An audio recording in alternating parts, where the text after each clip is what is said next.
Greetings from the International Space Station. Our crew up here just wanted to say happy Thanksgiving to all our friends and family who are down on Earth and everyone who is supporting us. Thanksgiving is typically a holiday where family and friends get together.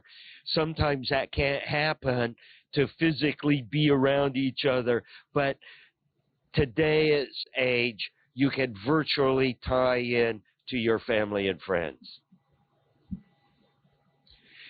And one of those big traditions is having a Thanksgiving meal together.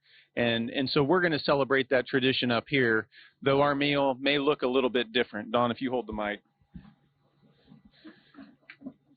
So we've got a container here of all the things that we're going to enjoy on Thanksgiving. It is a feast.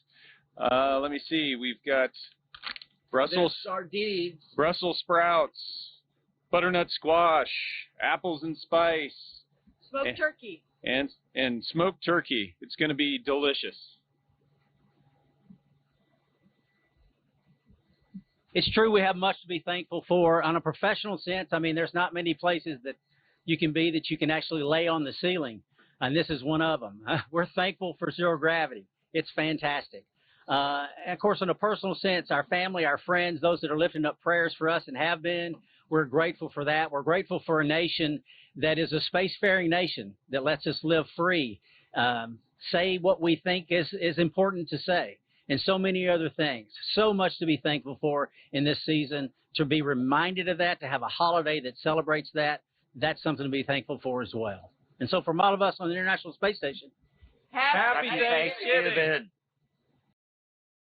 It's time for turkey, stuffing, and all those traditional Thanksgiving dishes. But if you've heard eating this bird makes you tired, that's not exactly true. The turkey's not necessarily to blame. Registered dietitian Sarah Ream with Orlando Health says it's true that turkey contains small amounts of an amino acid called tryptophan, which is needed to release hormones that can make a person relax. But for the meat to make you sleepy, you'd need to eat a lot of it. If you're tired after turkey, Ream says the likely culprit is excessive carbohydrate consumption, causing a blood sugar spike. That subsequent blood sugar drop that comes down after that, as our bodies are kind of starting to normalize and process and digest that food, that's what's actually causing us to be tired. Ream says many people tend to overeat on Thanksgiving, but it's another misconception that you have to eat excessive amounts of food. I would really encourage you to stay more in tune with your body. Listen to your hunger and your fullness cues. While Americans are used to their Thanksgiving staples, Ream says it's a misconception that you can't stray away from that. She recommends swapping out some ingredients for healthier ones. Items that have a little bit less of those inflammatory ingredients, like our saturated fat, our added sugar, and our sodium, are ways to make things a little bit healthier, a little bit more nutritious for us, without changing the whole Thanksgiving meal. For Health Minute, I'm Mandy Gaither. Definitely pick your outfit the night before. That's what I think. Hang up your outfit, know what you want to wear, make sure it's comfortable, buy some new shoes so that it's like you're excited about it. Yeah. So that you wake up feeling like, ooh, I get to wear my new shoes, a new outfit. Yeah, you get so when things go wrong, it's like, well, I got a new outfit on. I feel like you should bring, like a lot of books, cause like if you're first traveling and you feel like, oh, it's gonna be great, I'm not staying that long, I don't need like things to entertain me well. Most likely you're gonna need something to entertain yourself. What are your travel tips to get through security smoothly? You've got kids. What are the tips for other families? Follow my wife.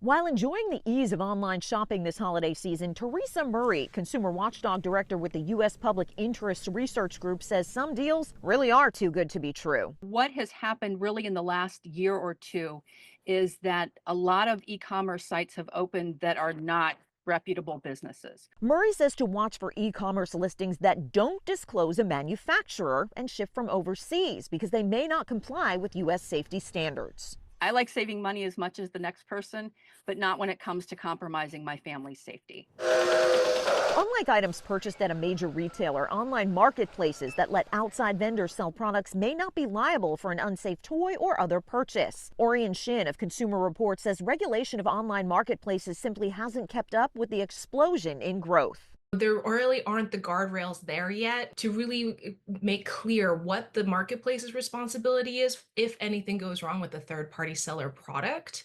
And so we need that to change. Shin says consumers should do their own digging to ensure the product and seller are legitimate. Negative reviews should be a yellow to red flag, especially if there are a lot of them. And then check the federal government's website for recalls, warnings, or any useful safety information. See if you can find that product on another major retail website. And if the company doesn't have its own website, that's typically a red flag. In Washington, I'm Karen Kefa.